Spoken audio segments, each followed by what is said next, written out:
បាទសួស្តីបងអីមើលទៅតែហើយណាបងខ្ញុំដាក់វ៉ូលីមមកហើយណាបាទនេះវ៉ូលីមណាបងនេះ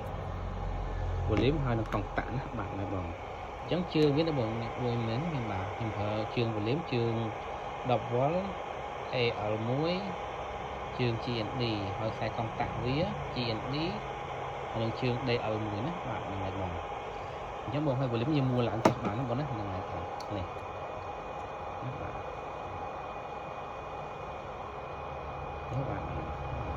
ខាងលើភ្លើងចូលណាបាទ220ហើយខាងក្រោម UVW ទៅម៉ូទ័រណាបាទហ្នឹងបង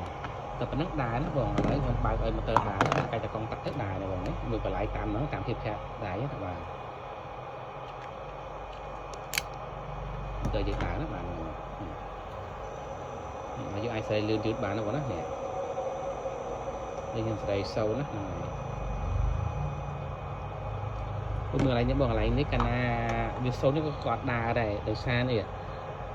យើងមួយយើងសូននោះបាទហើយអានេះបានន័យថា inverter វាដំណើរការវាទិញភ្លើងរ៉ានណាបងពីរ៉ានចាំថា inverter វាដំណើរការឲ្យប៉ុន្តែយើងមកយើងបិទអានេះអស់លេងអញ្ចឹងបងបាទយើងបើកតិចដើរតិចអញ្ចឹងណាបើដើរខ្លាំងចឹងណាបាទហ្នឹងប៉ុណ្ណឹងណាបងបាទ